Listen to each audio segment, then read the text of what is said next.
Hello friends, welcome to Affairscloud Learn to Lead. Good morning to all the students. Today we will discuss very important current affairs of 2nd of March 2022.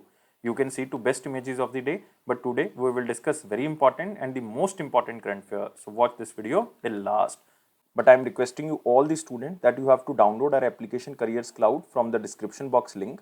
After that, log in with the email ID. Then click on this crack current affairs section to subscribe our current affairs for 1 year as well as for 2 years. Both the subscription prices are very much low. But how we are covering this current affair? We are providing you daily section. In the daily, you will see three things. One is detail, second is question and answer format, and third is the quiz section which you can attempt on our application on daily basis. Next is the weekly section. Again, you will receive three things. One is detail, second is question and answer format, and third is the quiz section which you can attempt on our application on weekly basis. Most important section is the monthly, and we are providing 4 type of PDFs. One is detail, second is question and answer format, third is best 100 current affair, that is also provided in the form of question and answer, and fourth one is pocket PDF. It means 2-liners and the 3-liners current affair will be provided to you so that you can revise these current affairs in quick format before your exam. But to enhance your performance further, we are providing 20 most important topic wise PDF. It means if you want to cover one particular topic, then you can use this topic wise PDF.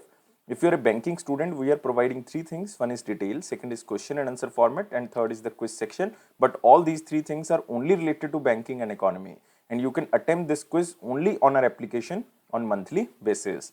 If you want to cover all the past current affair of 2021 just from single PDF, then you can use this exam PDF. We are providing detailed budget and economic survey. Expected question and answer will be provided to you so that you can recall that examiner can make these type of questions from budget and economic survey. If you are appearing for your respective state exam, then we are also providing you state current affair, and we are covering every state and union territory. So all these things comes under only one subscription. You have to just download our application Careers Cloud from the description box link. After that, log in with the email ID. Then click on this crack current affair section to subscribe our current affairs for 1 year as well as for 2 years. Both the subscription prices are very much low. But if you are a new student, you are just starting your preparation, then I am advising you to subscribe for 2 years. And we are providing 10% extra discount on both subscriptions if you use this code ASH10. And if you have any query, you can email us or you can call us on this number or email ID. So let's start 2nd of March 2022 current affairs. But first of all, you have to like this video, you have to share this video as maximum as possible, and please subscribe this channel if you are new on this platform, and join our Telegram group from the description box link so that you can receive the notification on time. Here is the first and the only question in the most important section. Which country became the first country to approve the use of plant-based COVID-19 vaccine? So 2 questions you have to answer me. One is the name of this plant-based COVID-19 vaccine, and remember, this is the world's first COVID-19 vaccine which is prepared on plant base. So that's why this is most important question. And this country became the first country who approved this world number 1 plant-based COVID-19 vaccine, and name of this vaccine is Covifenz, and name of the country is Canada. So answer of this question is D. So Health Canada, the Department of Government of Canada responsible for national health policy, had approved the use of this Covifenz, the world's first plant-based COVID-19 vaccine, and it is for adult aged between 18 to 64. This is very important. And Canada has become first country to approve the use of this plant-based COVID-19 vaccine. And Covifenz is 71% effective at preventing COVID-19, and it is before the emergence of the Omicron variant. And it was 75% effective against the Delta variant. This is very important, Indian origin variant, and 89% effective against the Gamma variant. And this is Brazil origination COVID-19. Remember, Gamma variant and Delta variant, and also it is very much effective to prevent the COVID-19. But the most important thing, it is world's first plant-based COVID-19 vaccine, name is Covifenz. So remember all the things. Now we are moving to next section. It is our very important question section. But first of all, you have to like this video, you have to share this video as maximum as possible, and you have to subscribe this channel if you are new on this platform, and join a Telegram group from the description box link so that you can receive the notification on time. Here is the first question in the very important section. Who was appointed as the vice president of one of the World Bank Developmental Organization? And this World Bank Developmental Organization is Multilateral Investment Guarantee Act. In short, you can say this is MIGA. So who was appointed as the vice president of this MIGA organization? And answer of this question is Zunaid Kamal Ahmed. So C is the answer.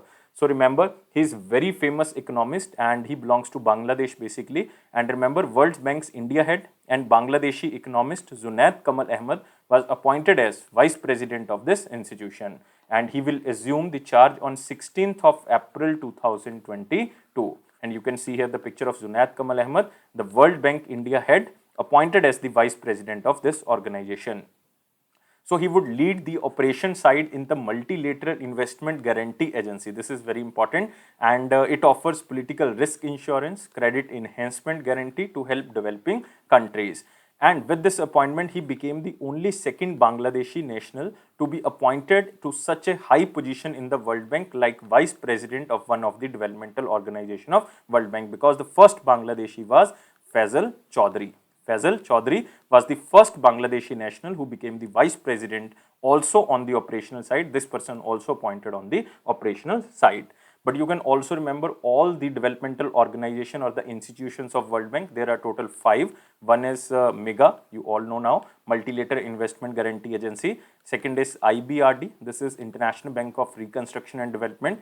Third is IDA, it is International Development Association.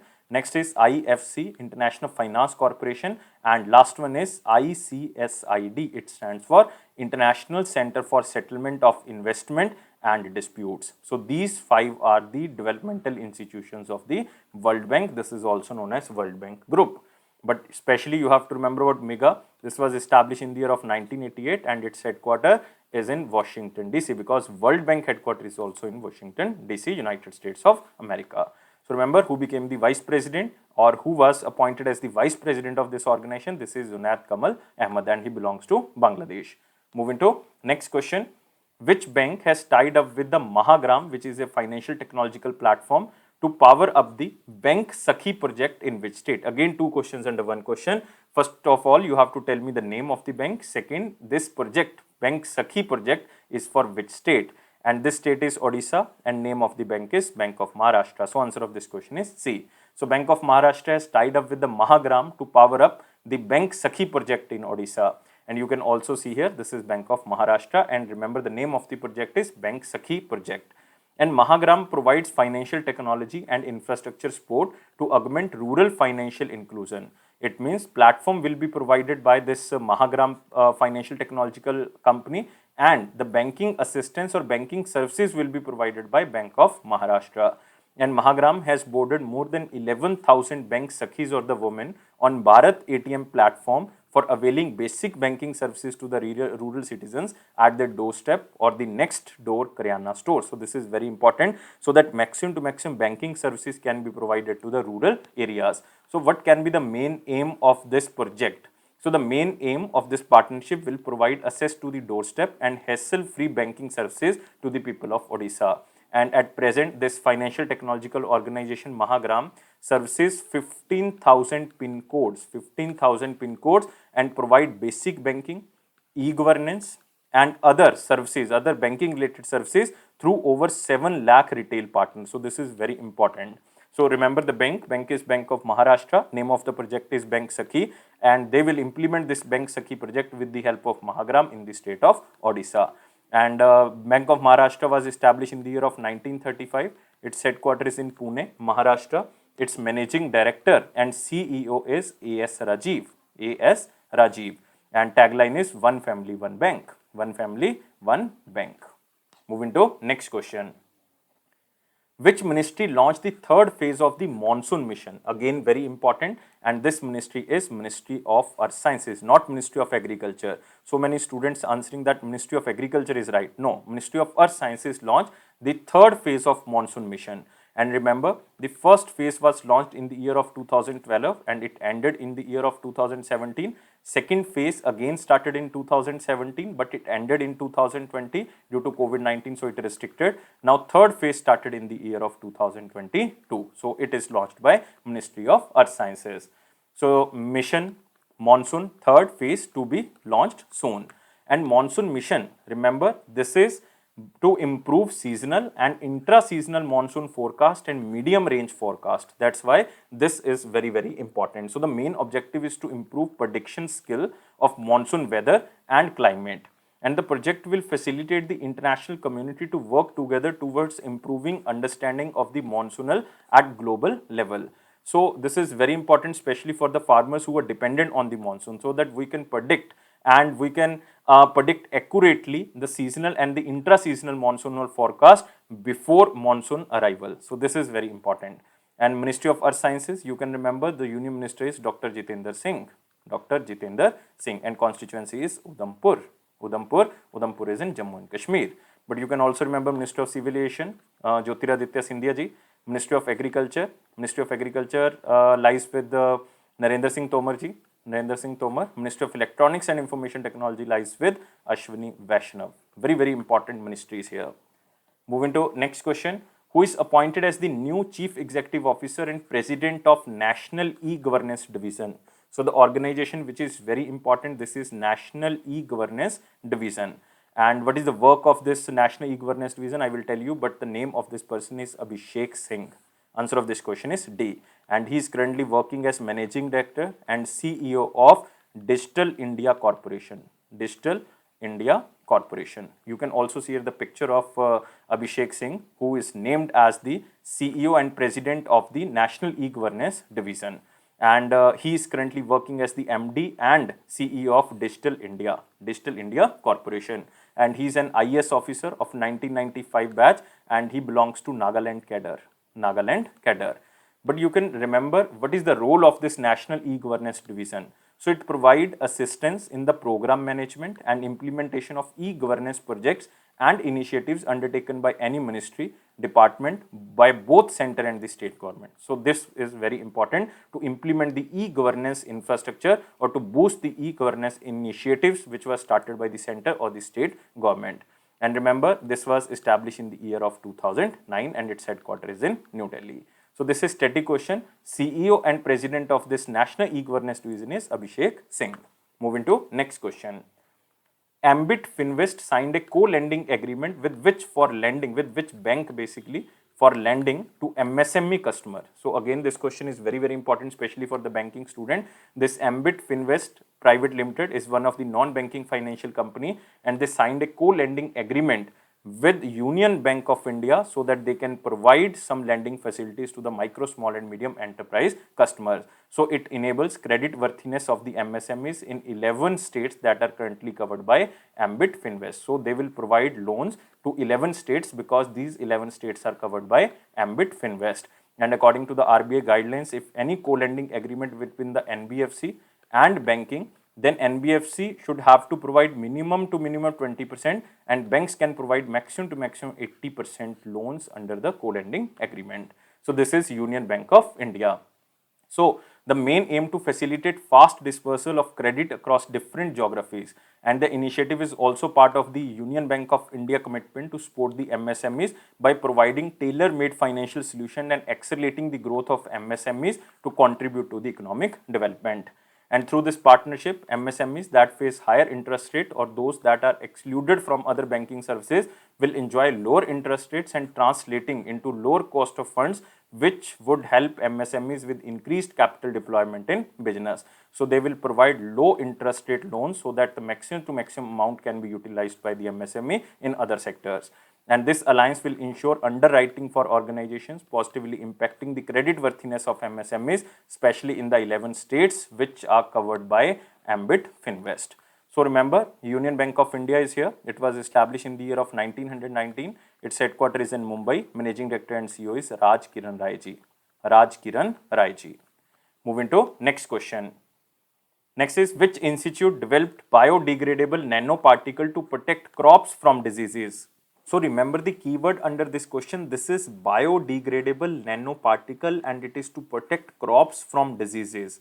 And this is developed by IIT Kanpur. So answer of this question is A. So a team of researchers of Indian Institute of Technology Kanpur has developed one novel nanoparticle, and it is to protect agriculture crops from the fungal and the bacterial infection. And this nanoparticle is known as novel nanoparticle based biodegradable carbonate metabolite. So this is very, very important. If you want to remember the name, you can, but in short, you can remember it is BioDCM. DCM stands for degradable carbonate metabolite. And since 2021, the innovation of the nanoparticle is the second such innovation in the field of agriculture by the researchers of IIT Kanpur. Again, this is very important. And what are these nanoparticles? Nanoparticles are a protective biological alternative that can be used to enhance crop protection against various diseases in agriculture field, especially for rice crops. And these novel nanoparticles act as shields to protect crops, especially rice crops, from infections, diseases, any fungal or the bacterial infection. So remember the question as same as in slide. This is biodegradable nanoparticle and this is known as BioDCM, and it is developed by IIT Kanpur, especially to protect the agriculture crops from any type of the infection or disease.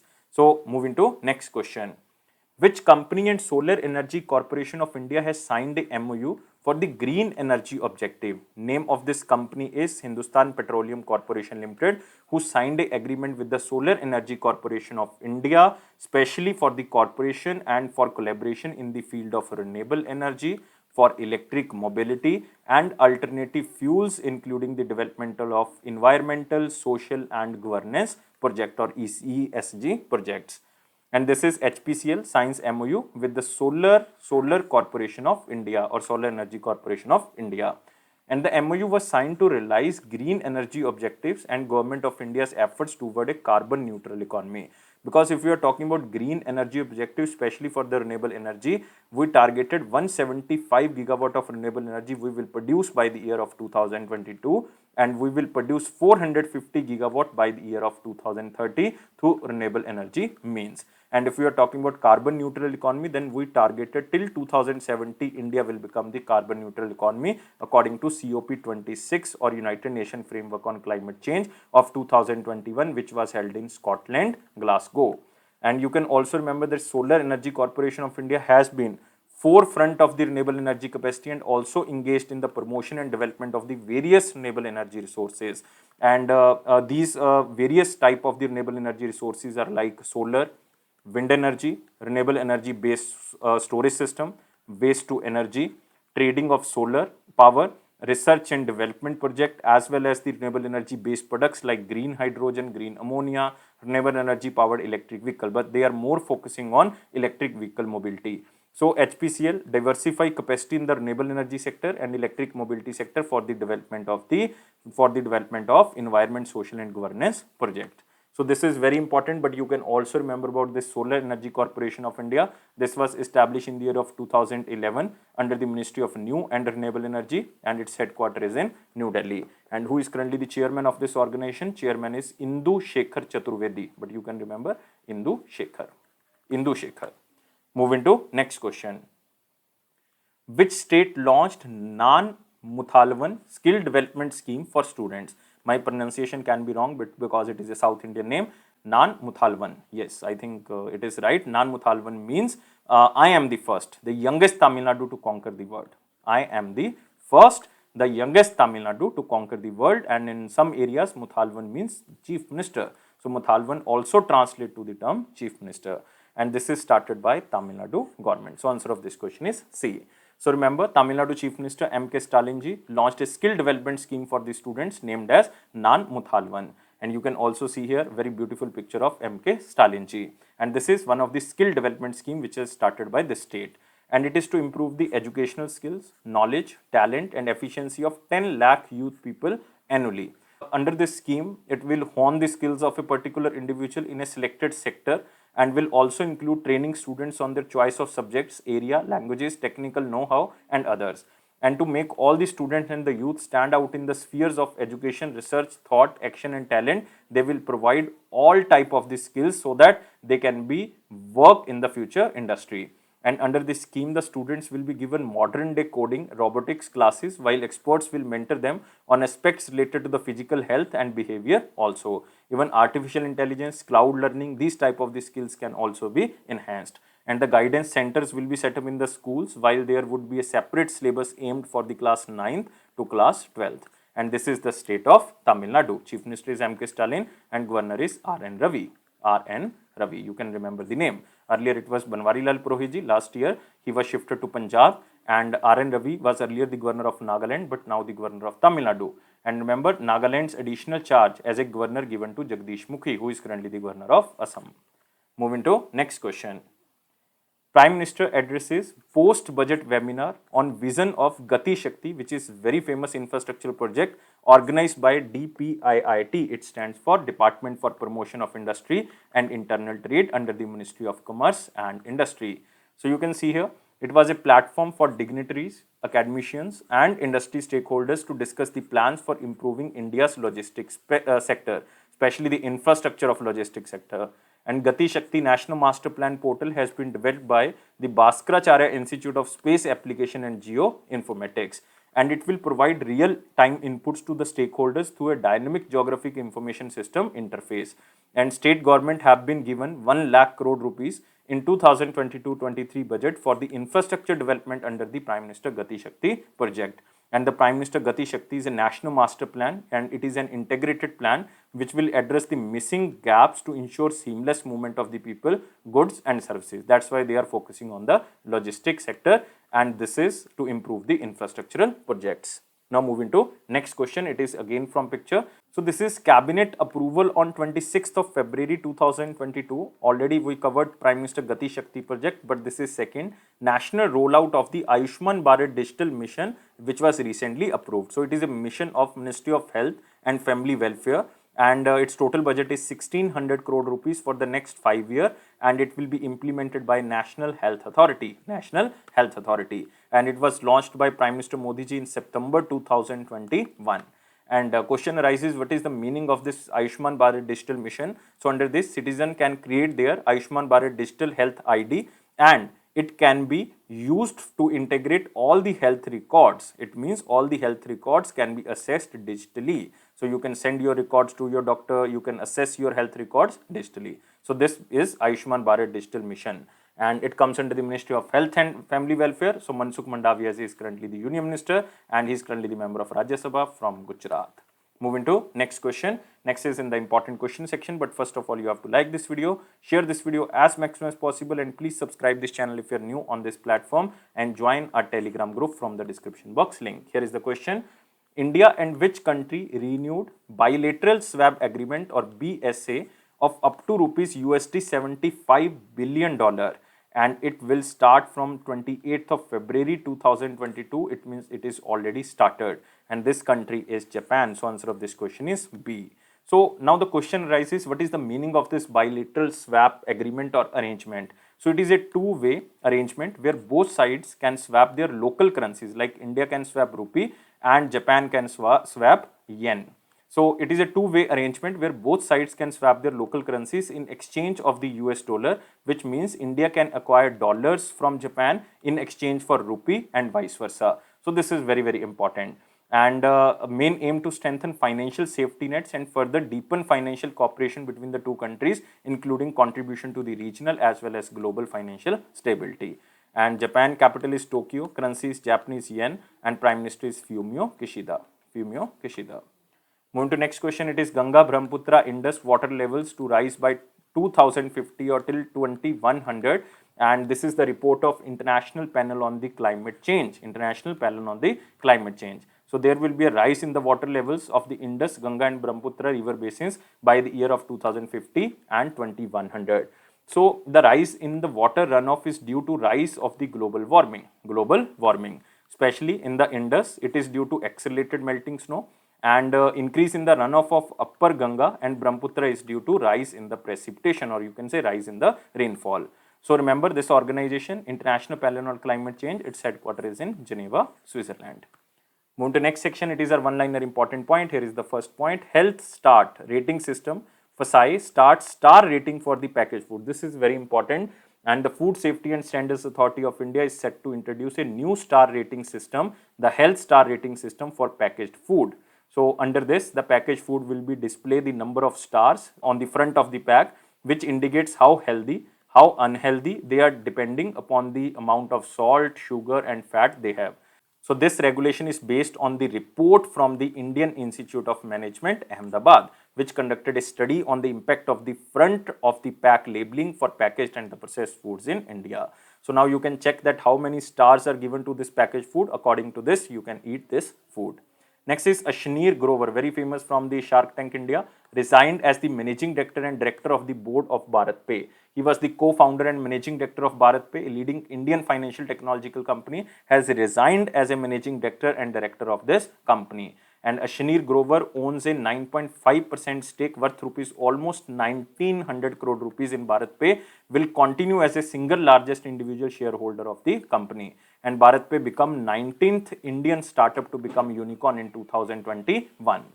Next is tennis. Daniel Medvedev, the new Association of Tennis Professional World #1, overthrowing Novak Djokovic. Earlier, the first rank was with Novak Djokovic, who belongs to Serbia, but now this rank goes to Daniel Medvedev, who belongs to Russia. So remember, the first rank goes to Daniel Medvedev and second rank goes to Novak Djokovic. And Medvedev is the first player outside the Big Four. Big Four stands for Djokovic, Roger Federer, Rafael Nadal and Andy Murray to hold the top spot in the 18 years, 3 weeks and 6 days. And last year, Daniel Medvedev won the first Grand Slam in the title of US Open 2021. So remember, first player now in all over world in the tennis industry is Daniel Medvedev. He belongs to Russia and second rank goes to Novak Djokovic. Next, Maharashtra Chief Minister appoints Manu Kumar Srivastava as the new Chief Secretary. Earlier, this position was with Debashish Chakrabarti and he retired on 28th of February. Now this position goes to Manu Kumar Srivastava, especially very important for the Maharashtra students. World Civil Defense Day 2022 observed on 1st of March. It is to specially honor the significance of civil defense and the personnel who have sacrificed their lives for it.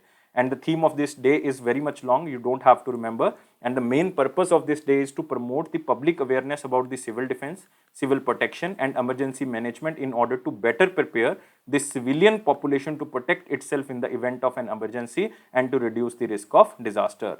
Next is Zero Discrimination Day observed on 1st of March. So it is to celebrate the right of everyone to live a full and productive life and to live with dignity and free from the discrimination. Article 15 and 16 in the Indian Constitution prohibit for discrimination. And the day is annually celebrated by the United Nations and the other international organization. And the symbol of Zero Discrimination Day is butterfly, which is widely recognized as a sign of transformation. And the theme of Zero Discrimination Day 2022 is remove laws that harm and create laws that empower. Moving to next part. This is our question of the day. What was the question of 1st of March 2022? Question was very simple. Which organization or organizations are or is popularly known as Bretton Woods twins? If we are talking about twins, it means there are two organizations. Bretton Woods is a name of a place in United States of America. So two organizations created in Bretton Woods. And these two organizations is, one is World Bank, second is International Monetary Fund. So answer of this question is both A and C. And total countries 189 who are member of World Bank and total countries who are member of IMF are 190. And both organizations headquarters is in Washington, DC, United States of America. Moving to next question, it is the question of the day. Again, very simple question. Which of the following is not a credit rating agency in India? Not a credit rating agency in India. So you have to tell me answer only in the comment box. I am waiting your answer, but please like this video. Please share this video as maximum as possible and please subscribe this channel if you are new on this platform and join our Telegram group from the description box link and press this bell button so that you can receive the notification on time. It is Affairscloud promise that it will boost your confidence in the general awareness section. Definitely don't take life so much serious. Life is fun. Always be happy like this smiley. Thank you guys. Take care and bye-bye.